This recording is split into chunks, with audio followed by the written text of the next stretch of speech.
How's it going, everybody? Bryan Alvarez here on Wrestling Observer Live. We are here every day, Monday through Friday, noon Pacific 3 Eastern, Sundays 3 Pacific 6 Eastern, Saturday mornings with Jim Valley, 10 a.m. Pacific 1 Eastern, Sundays with Andrew Zarian, and it is Monday on the show.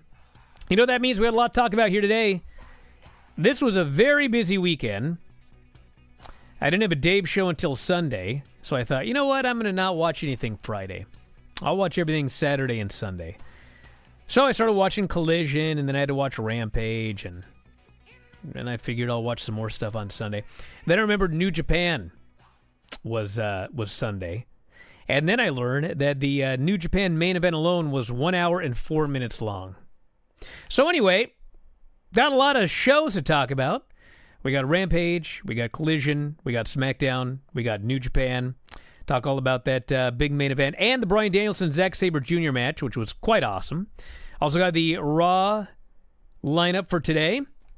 Got some matches announced for Raw, including Elimination Chamber matches. Got to talk about The Rock, Roman Reigns. We got AEW Dynamite on Wednesday with some big matches leading up to their next pay-per-view, NXT tomorrow. And, of course, a lot of news. We'll talk about Billy Jack Haynes when we come back from the break. And also, we have some good news. We had a 15-year-old high school student, Brian Pillman's grandson, Lexus King's nephew, helped stop a planned mass casualty event recently. So we'll tell you about that, as well as Bryan Danielson, Sabre Jr. 3, New Japan, New Beginning, and Sapporo lineups. We've got Tony Khan talking Kenny Omega. Next week's Collision preempted. There's so much news to get into here today. If you want to text us, 425-780-7566. That is 425-780-7566. Brian at WrestlingObserver.com. At Bryan Alvarez on X. Back in a moment with more Observer Live.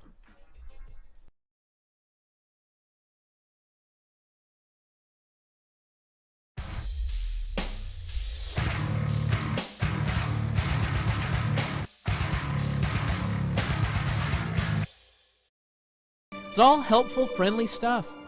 And I remember there was one point in the tape where I was telling him something about how one of his moves looked really good. I can't remember what it was. Probably the pump handle slam. And for some reason, he just snapped. And I remember he took all of his papers and he threw them up in the air, making a huge mess, which of course later he would have to clean up. And then he stormed off to his room. And I remember getting up and walking over and pounding on the door, asking him to come out, and he just refused. And I have no idea what the problem was. I can't explain it. Day after day after day, I waited. He wouldn't come out for anything, not even to make my beef taquitos, which he's required to make each evening. And so finally, on the fourth day, he still did not come out. He still wouldn't respond to my constant pounding or anything. And so at that point, I knew that I was going to have to do the one thing that I just did not want to do. And so I did it. I made the hardest phone call I've ever had to make. Man, that's weird. Where'd they put him?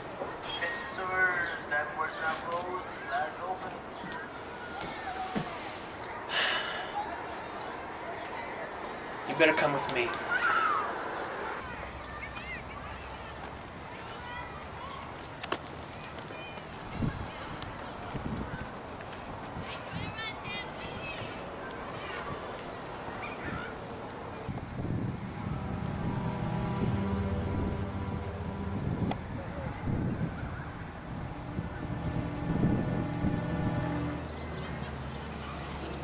Green Hill School for Wayward Youths.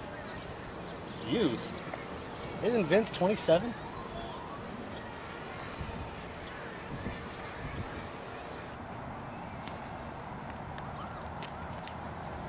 The doctors don't know how long it could be. It could be weeks, months, years. Poor shoulders.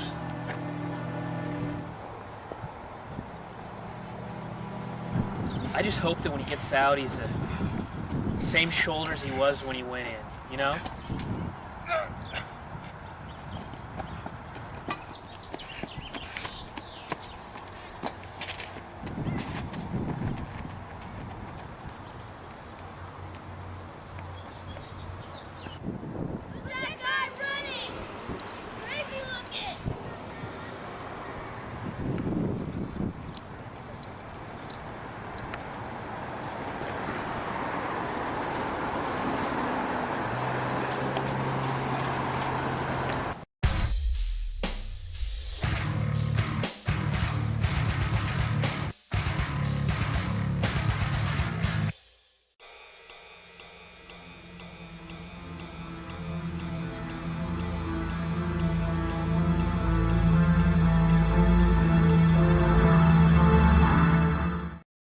In the show, Bryan Alvarez here, Wrestling Observer Live. Mike Sempervive, also of WrestlingObserver.com. What a week. I think that's every week, but this is definitely what a week. So on Thursday, multi-hour standoff. Former WWE wrestler and Portland, Oregon standout Billy Jack Haynes was confirmed Saturday as a suspect arrested in the fatal shooting of his wife, Jeanette Beecraft. Early reports had the 70-year-old Haynes simply identified as, quote, a former wrestler. Although apparently there were, television news stories, and they just showed him right there as Billy Jack Haynes. But they did not name him in the press until Saturday. Same reports had Haynes uncooperative, prompting a shelter-in-place order for the surrounding neighborhood, 6000 East 100th Avenue in Portland. Police called the residence 10 a.m. local following reports of gunfire. Eventually, local authorities got Haynes to come out into police custody in a local hospital where he remains, as of this writing, being treated on an unrelated medical condition. Says once he's released from the hospital, which may be days from now, he's expected to be booked into jail. His charges will be released once he is booked. So, Beecraft talked about this yesterday on Observer Radio. Billy Jack Haynes had a best friend who he'd actually known for decades. And his best friend, I believe his name was Todd, was also a wrestler. And years ago when they had the Portland Wrestling reboot, Todd was one of the wrestlers there. And he, I believe, was on the very last Portland Wrestling reboot television show in a tag team title match. And Billy had known him for years and years and years. And he was a power lifter, big jacked up guy. And he died last summer. And after he died, Billy Jack married his mother. And so Billy Jack was 70 and his wife was 85. And that is the victim. And I think more is going to come out in the next couple of days, but knowing that, you might be able to tie some stuff together as to what happened here, or what is alleged to have happened, or what Billy Jack told authorities. But anyway, he was definitely a weird guy, Billy Jack, and he'd done a lot of interviews, shoot interviews, and kind of one of those guys that people are like, wow, this guy kind of a weird sort of guy. But as usual in these cases, there's a lot of weird guys that do weird shoot interviews, and they don't kill anybody, allegedly. So anyway, that's the Billy Jack story, horrible story, and I'm sure more is going to come out in a few days when he is released from the hospital. Anything you'd like to add, Mike? Not particularly, no. When it comes to that story, obviously it took some time for the police to come out and name not only the victim, but also Billy Jack Haynes as the one that did the shooting in all of the media leading into Saturday. It did mention that a professional wrestler lived there. Our own Jim Valley on his X/Twitter did note that even though they have not said it, he believed it to be. Surely said that it was Billy Jack Haynes, because obviously being tied into the scene up there and the history of it, he obviously knew where Billy Jack Haynes lived. So I guess the details on what the delay was and what Haynes is suffering from right now, which is causing him to be in the hospital, and all of the sordid details will probably continue to come out, and I guess we can cross that bridge when we come to it then, but just a tragic, sad situation. Jackson Swollen, however, is a hero, 15-year-old high school student, goes by the name Boom. Brian Pillman's grandson, Lexus King's nephew. The Uvalde Foundation for Kids have announced he will receive its National Student Hero Award for helping stop a planned mass casualty event at Marymount High School in Cincinnati recently. 14-year-old student has been charged with conspiracy to commit aggravated murder in relation to the case. Student is said to have conspired with an out-of-state adult believed to be around 22-24. Authorities have referred to the case as, quote, a credible plot to harm students and staff. Student is said to have had access to a weapon in their home, a kill list of 8 students and 1 teacher. Upon learning of the plan, Swollen notified his father, despite having been threatened by the student not to tell anyone. His father quickly notified police. The kid had the firearms, a very elaborate plan, had every intention of carrying out the plan. My son, Swollen's father said, he does not lie. He's very literal. I could tell by his tone. And it was told to my son that if he disclosed anything about the plan to anybody, he would be shot and killed. But my son literally told me he didn't care if he got killed as long as he could protect his classmates. So King went on social media, said he was proud of his nephew. My daughter, what did he say here? Anyway, he's very proud of him, and it's always good to hear a story that could have gone horribly wrong have a happy ending. So congratulations to Jack Swollen, and Brian Pillman Jr. has more to say about it on X if you want to go there and check that out, but always good to have a good story in wrestling, because we don't always have those. Well, a very courageous thing to do, too. What a courageous kid, under those types of threats that sound like they were very, very real. And again, what a disgusting, awful story. Especially knowing from what it seems like these weren't idle threats. This kid was willing to carry this stuff out. So, yeah, it's a silver lining, but also what a disgusting cloud that is, too. Just, again, just awful. But, yes, thank God that this kid actually did step up and say something, regardless of who he is related to have that kind of courage. And hopefully that other kids, anybody else that hears this, understands that regardless, let somebody know, because regardless of what you personally think of the threat level, if you think somebody is just blowing smoke, or if you are really scared, you've got to say something, because it could not only save your life, it could save, again, dozens, if not hundreds others. Well, then we had the big New Japan show, and well, first off, that Zack Sabre Jr. Bryan Danielson match was awesome. Although this Bryan Danielson, this guy is a sadistic, crazy maniac. Which, by the way, his friends say as well. He went in there and he beat the crap out of this poor guy.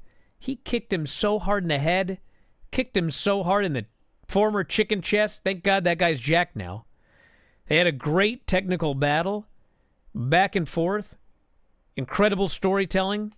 And at the end of the day, Bryan Danielson won that first match with a strike. Zack Sabre Jr. won the second match with a crucifix cradle. But neither man has pinned the other. So where's it happening? Forbidden Door? Wait, what?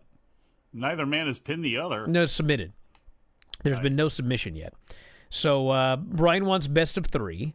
And people have speculated Forbidden Door. They've speculated Wembley. And, me personally, I say do it at Forbidden Door because I want Wembley to be that clam digger, Bryan Danielson versus Nigel McGuinness. That's what I want that match to be.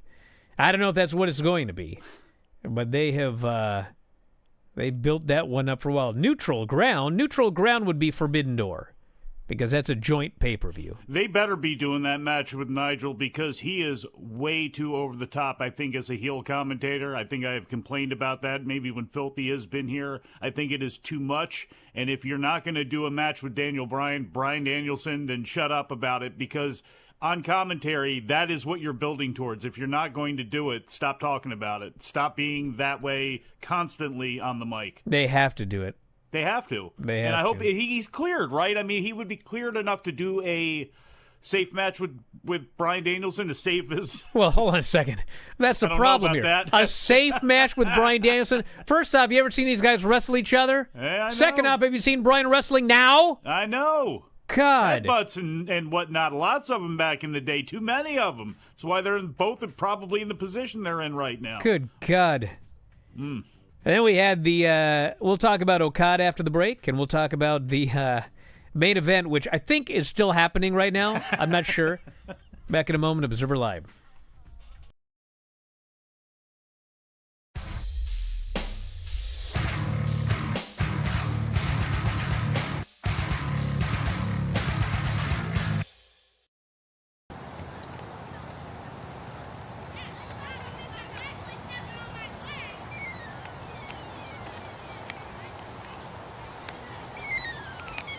Green Hill? Hello? He's escaped. Do you know which way he was headed? Okay, thank you. Thank you very much. Shoulders.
He's been here.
It's Vinny's straitjacket.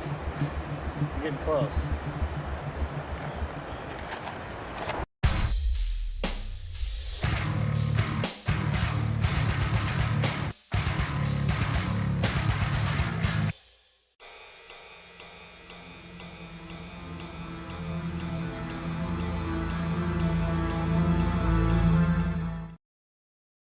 Alvarez here, Wrestling Observer Live. Mike Sempervive, also of WrestlingObserver.com. Did you watch the Super Bowl? Yeah, I tweeted about what I watched. You can go check it out on X. Will Ospreay, Jeff Cobb, Hanare, TJP, and Francisco Akira versus David Finlay, Alex Coughlin, Gabe Kidd, Clark Connors, Drew Maloney. What was billed as a War Games match. Which, I guess it was. I'm going to talk more about this with Tom today. But suffice to say, the show went, this match went 1 hour and 4 minutes, which ironically, for those of you who've been a website subscriber for a long time, remember 1 hour and 4 minutes? Crazy how things work in this life. Anyway, I would say that I'm not a fan of like hardcore garbage wrestling and that sort of thing. But like if it's good, I like it. And I would say that I'd say probably about 45 minutes, I was really liking this match. It was, it was, hey, listen, if you're going to do it, do it. That's what I say. If you're going to do it, do it. They did not half-ass this match at all. No. This is like that Kenny Omega Moxley match. Remember that famous one? Where it's like, I hate that. But you know what? If you're going to do it, do it. Boy, did they do it. They did everything advertised and more. Well, this was a War Games match. And these guys, my God, just like, it was completely insane. It was completely insane. Hanare at one point got so busted open that like everyone was talking about how there's no way he can make it back into this match. And he came back. You ever seen those old Bugs Bunny cartoons where like Bugs Bunny has a toothache and they like wrap this thing around the top of his head and they tie it in a knot right here and it's like this giant.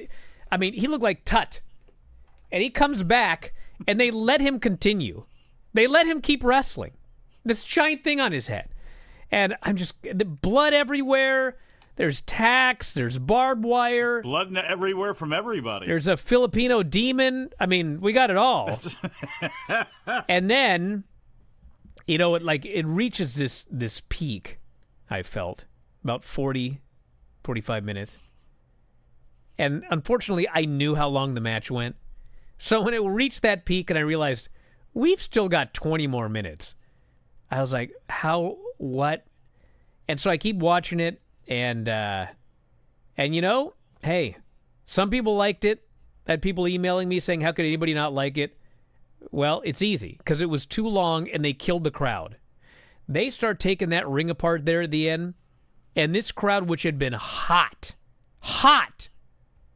they died. And it took them forever to tear this ring apart, because they wanted to do some spots on wood. But unfortunately, I don't know how they make these damn rings. But like in America, you can tear this stuff off and like the boards will stay put. Slam people on the boards or whatever. Well, in Japan, it was like a piano. Boards are going up and down. Oh. And then they start falling apart. And like, dudes, this is not like a spot. It's like what actually happened. They're trying to do spots, but then they step through a hole and they fall. Like, guys ever read Rumpelstiltskin? You know what happened to that guy?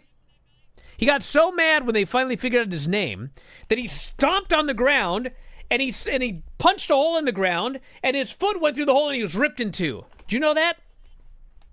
That almost happened here in this match. So it was way too dangerous there at the end. And the most dangerous stuff where they literally could have been split in two from the ding-a-ling to the brain, no one cared. Dead crowd. And then finally it was all five of them against old Will Ospreay. He sent old Akira. Ding-a-lings? I always say Akira, but it's Akira. He sent him out to take the bullet for himself. Was that the first car you had? They called him Akira all night. Don't yell at me. How do you say his name again? Say it in full? Well, I say it a lot of different ways. I say it however I feel. It's my damn show. He was a maniac because he was a maniac. He took a tombstone pile driver, and a lot of the match was about him storyline wise. But he takes when all those boards are bouncing up and down, he was insane enough to take a tombstone pile driver, and I don't know why somebody decided, and I can't remember who gave it to him, if it was Maloney or who it was. But don't do that. When boards are going up and down and you have the ability to, like, plummet to your death underneath the ring, don't do that. Necks were nearly broken in that match. Yeah, they were. Been better if he would have got tombstone into a hole. So anyway, it was Ospreay's the last guy there. He got killed. Yep. Trash panned on a barbed wire leg. Pinned. He's out of there. Oh, man. That was exhausting. Literally, as a viewer, I think I may have been as exhausted as maybe probably TJP, because he was under the ring for half the match putting on makeup. I mean, it was, hey, I love the first 45 minutes, don't get me wrong. He's got a Muto-ish thing going here, folks, for people who are wondering what the hell is going on. He is transforming himself recently into a demon, yes. Yeah. Very Muto-like. And here's the thing with this match. When you don't do these things that often and you're throwing literally everything out there for this one big gimmick match that you almost never do. I mean, they're rarely inside a cage, almost never, let alone to have a War Game style match with a bunch of plunder involved in it.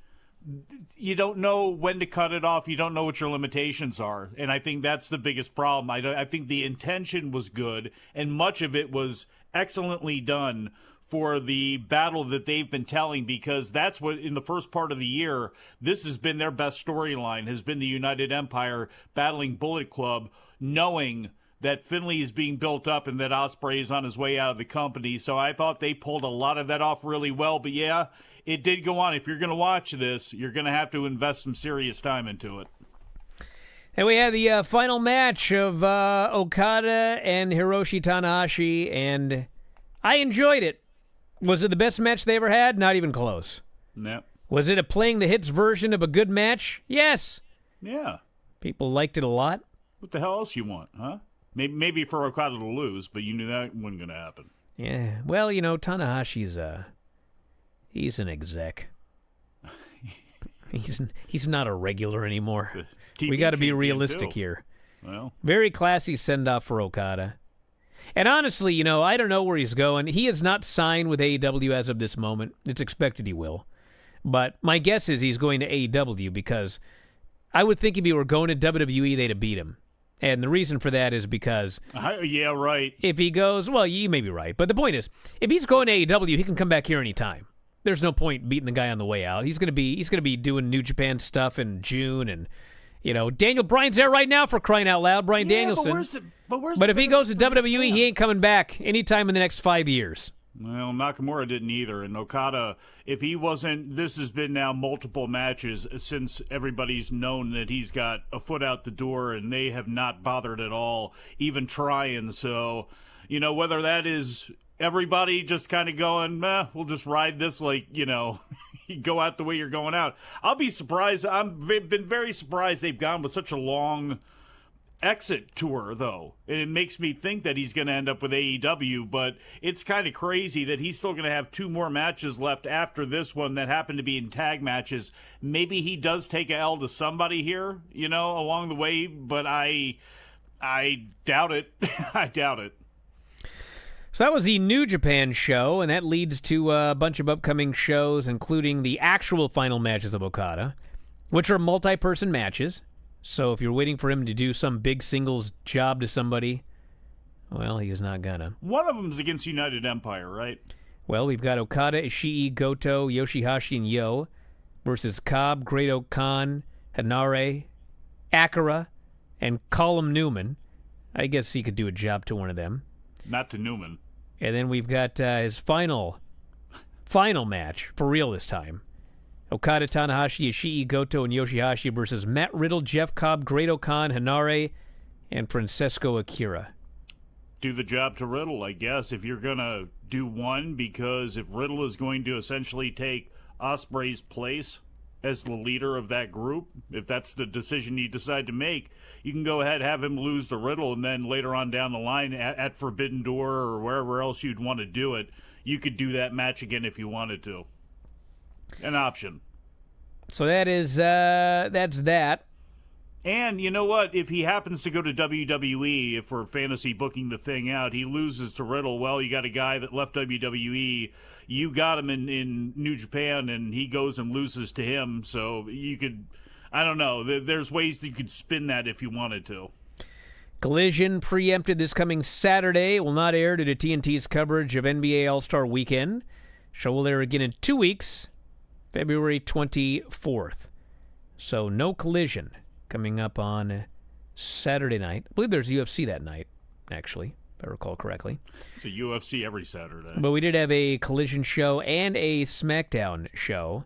And I watched the Rampage show as well. Which, man. You didn't watch CMLL? I did on Rampage. I watched Star Jr. Esfinge. and Esfinge, the Phoenix, rise from the ashes to do yet another job to the Blackpool Combat Club. Well, somebody had to. Guys, notice Wheeler's not around? That's making this whole thing difficult because Tony won't beat a star. And so we've got a CMLL. He'll beat Star Jr. We got a CMLL versus Blackpool Combat Club feud that is absolutely, completely one-sided. The best we could get was Mystico beat someone who's not in the Blackpool Combat Club. But they are assuredly, I would say, going to do BCC versus CMLL in Arena, Mexico here somewhat soon. And I don't think Blackpool's winning that one. Back in a moment, Observer Live.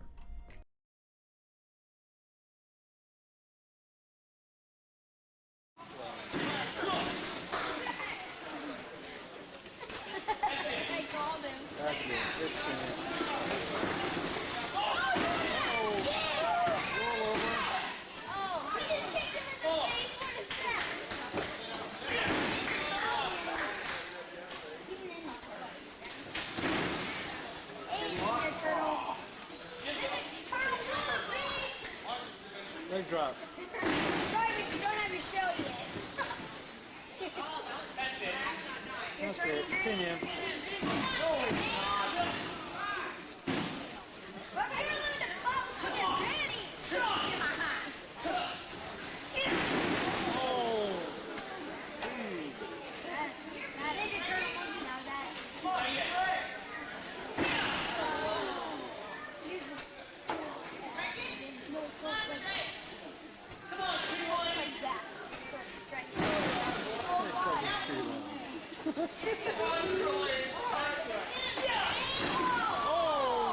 Damn, you gotta stop laying on your head like that. Let's go, Treehouse. So your name's Turtle.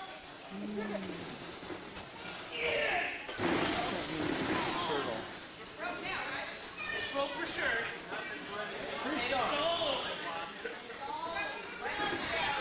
Figure four?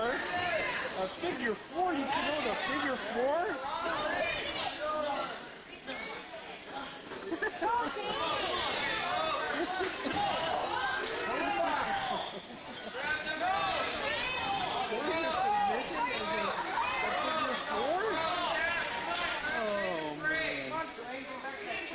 That's too funny.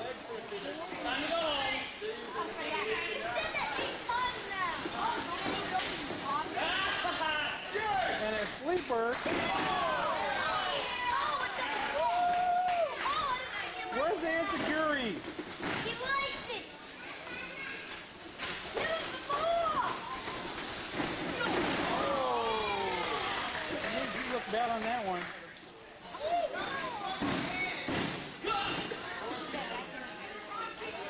Drop it back. On that.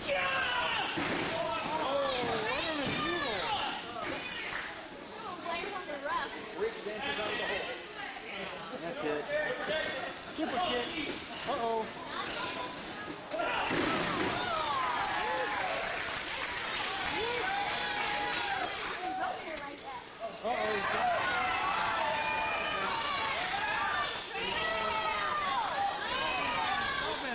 Oh, he gets crushed.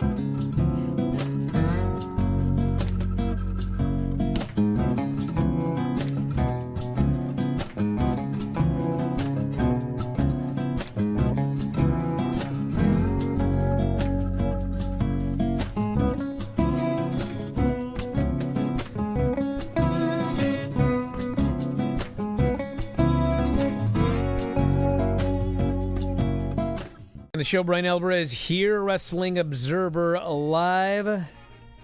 Mike Sempervive, also WrestlingObserver.com. All right. So the main event of WrestleMania is The Rock. No, it's not. It's Roman Reigns versus Cody. What are they going to do with The Rock? Well, The Rock is not wrestling in Australia, everybody. Not sure how many times I have to say that. Said that for months now.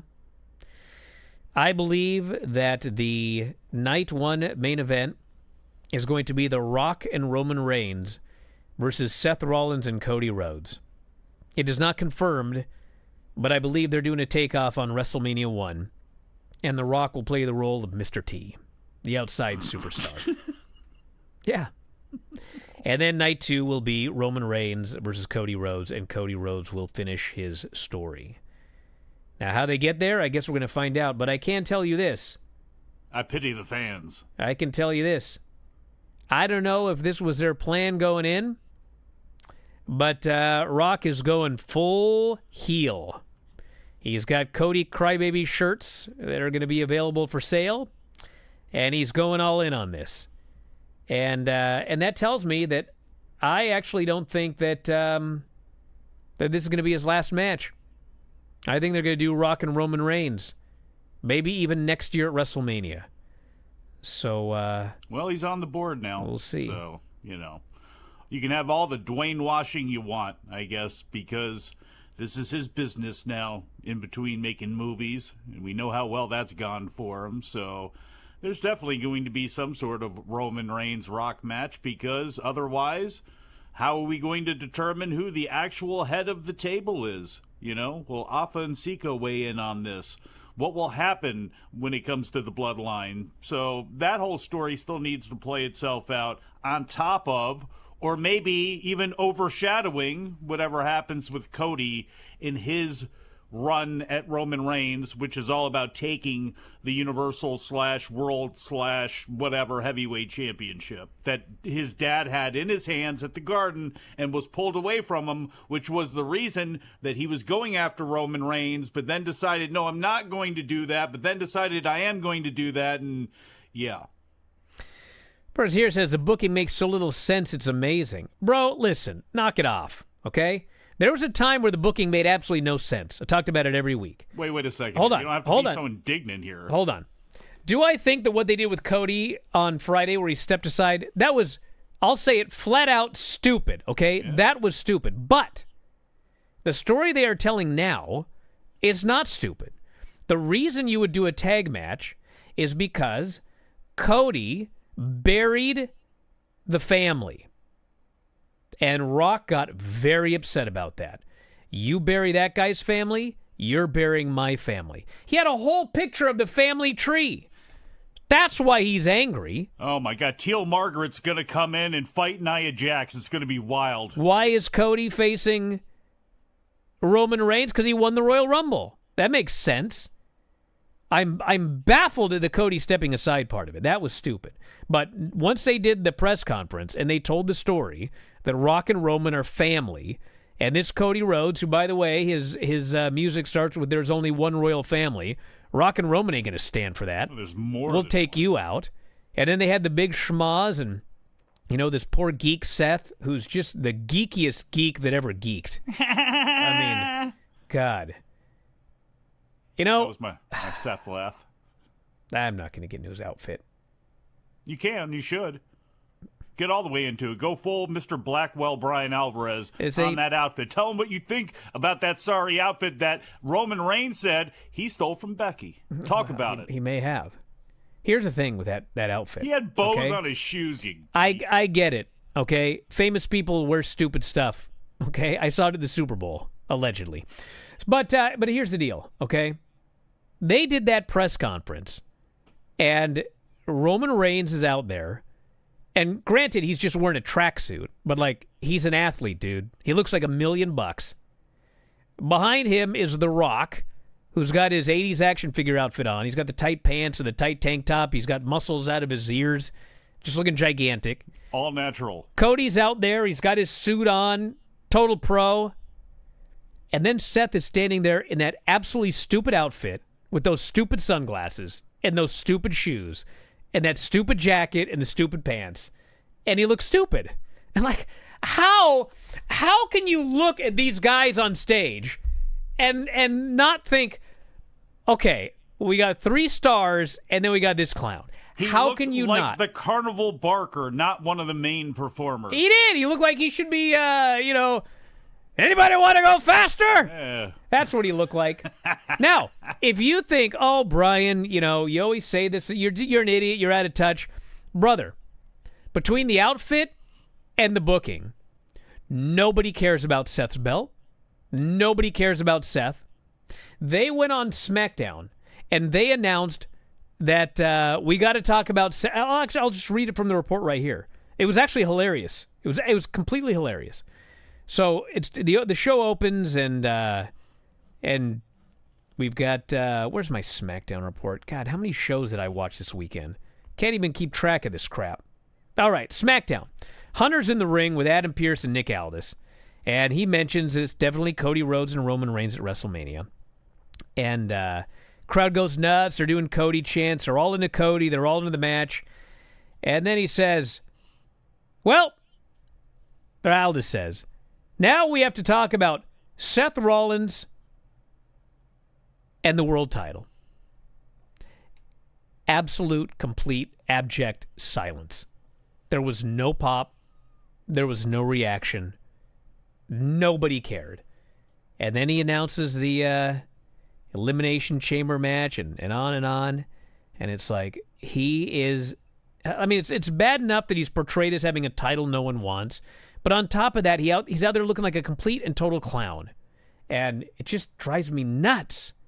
So, anyway, we'll get more matches tonight to go to Elimination Chamber. Should do an angle where, like, if Seth loses, he can't dress like an idiot anymore. He has to just, like, dress like a star. Like an actual star.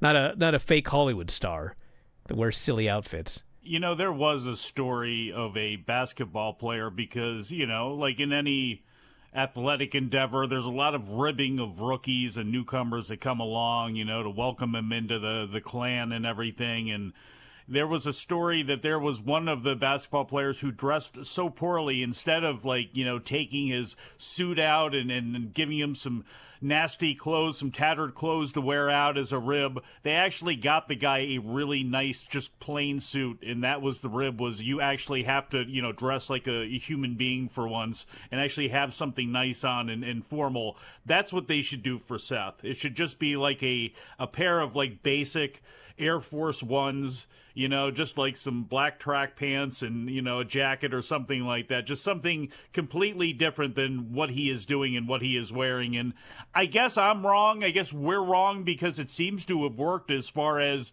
the ridiculous reactions that he gets. But yeah, I mean, the optics when it comes to some of he and Becky Lynch's outfits, I mean, they certainly have gone way past, you know, my definition of what fashion is, but yeah, I guess to each their own.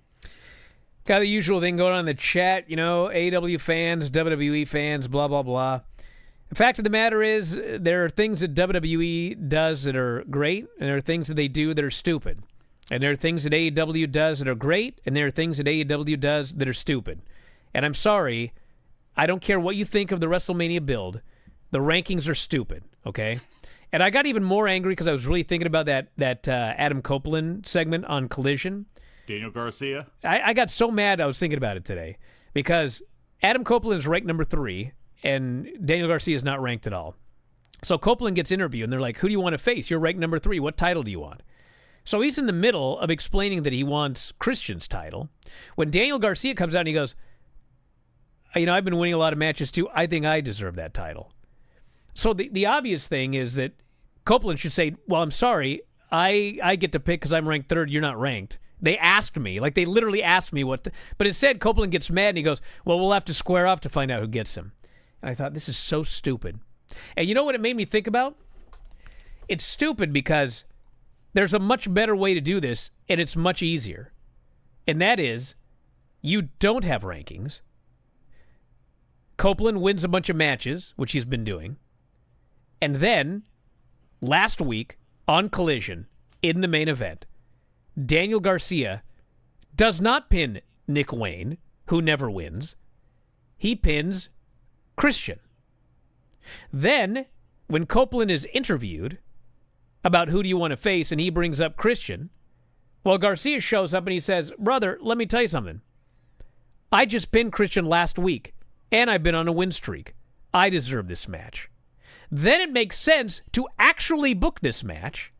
And on top of that, the match is bigger because you've got Adam Copeland versus a guy who just beat Christian.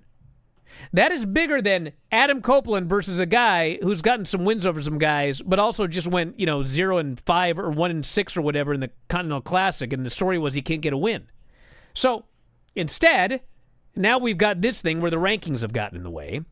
And the issue with the rankings, everybody, is not just that I think they suck, but it's a crutch, okay? The biggest issue with AEW booking is Tony Khan won't beat stars. He won't, okay? The BCC has not done one job to the CMLL guys, not one, because he's not going to beat Moxley. He's not going to beat Claudio. He's not going to beat Bryan Danielson. The one guy he would beat is Wheeler, and he's not there, so therefore, BCC just keeps beating these guys. If he wasn't afraid to have Daniel Garcia beat Christian, well, then you can easily convince people that Garcia should get a championship match. Instead, he won't have him beat Christian. So instead, what happens is, Daniel Garcia is going to win a bunch of nothing happening matches, and he's going to get ranked. Same with the Young Bucks. The Young Bucks They could just say, well, they destroyed Darby and Sting after they won the tag team titles. Darby and Sting are mad. We want you at the pay-per-view. Well, no, they can't do that because they have the rankings. So now the Young Bucks have to move up in the rankings. Are they going to move up in the rankings by beating, big-name teams? No, they beat a nothing team on Collision, and then they're going to beat, Top Flight?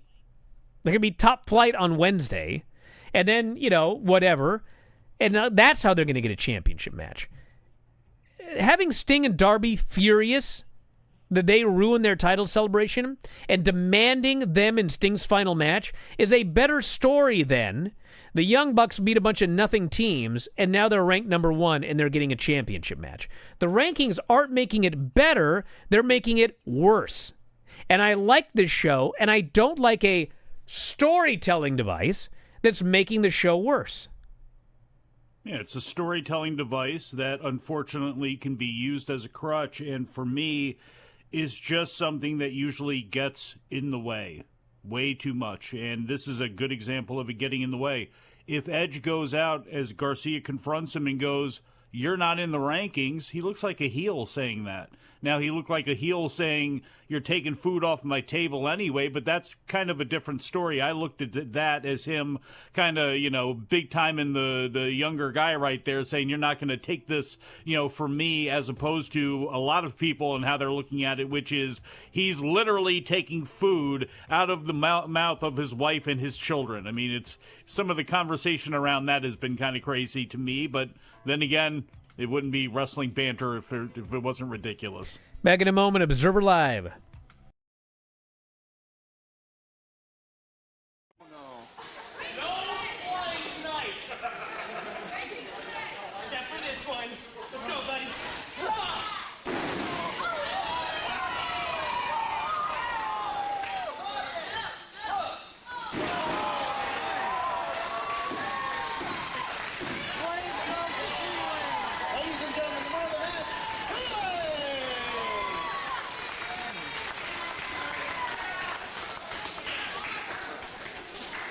What a jobber.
In the show, Bryan Alvarez here, Wrestling Observer Live. Mike Sempervive, also WrestlingObserver.com. All right, shows very quickly over the next couple of days. We've got Raw tonight. Liv Morgan, Zoe Stark, Elimination Chamber qualifying match. Jey Uso and the New Day versus Imperium, R-Truth versus JD, and I think Bronson Reed qualifier as well. I actually don't have it in front of me. Then we've got NXT tomorrow. Tony D and Stax versus Braun Breaker and Baron Corbin for the tag titles. Carmelo Hayes and Joe Gacy. We've got Ridge Holland versus Gallus in a gauntlet match. We have 3 women's matches, all involving new or green wrestlers. Lola Vice versus Tatum Paxley, Kiana James versus Brynn Lee Reese, and Adriana Rizzo versus Jada Parker. Von Wagner and Mr. Stone versus Noam Dar and Oro Mensah, and the return of Obafemi. That might be a rough show. And then for Dynamite, we have got Young Bucks versus Top Flight to race up the rankings. Adam Copeland, Daniel Garcia. Winner gets Christian, apparently. Sky Blue versus Willow Nightingale. We will hear from Hangman Page, Samoa Joe, and Swerve Strickland. And then Tony Storm's latest film premiere, Wet Ink. We had a question on the chat. Who is the top babyface in AEW? And it occurred to me that the top babyface in AEW is a heel. It is Swerve Strickland. Of course it is. Yes. Yeah, with MJF not there, you know, no matter what you think about Samoa Joe or Swerve Strickland, they are the heels, at least as it stands right now. We'll see what happens moving forward. Maybe Hangman, especially after the way last week went. Oh, Hangman's a heel. That guy. You kidding me? Not yet, but he's on the way. He's definitely a heel. All right, we got to go. Hey, Tom's going to be up. We got a lot to talk about. Boy, do we ever. We got something special to talk about today. 2 Pacific, 5 Eastern, WrestlingObserver.com. That's it. We'll talk to you next time, Wrestling Observer Live.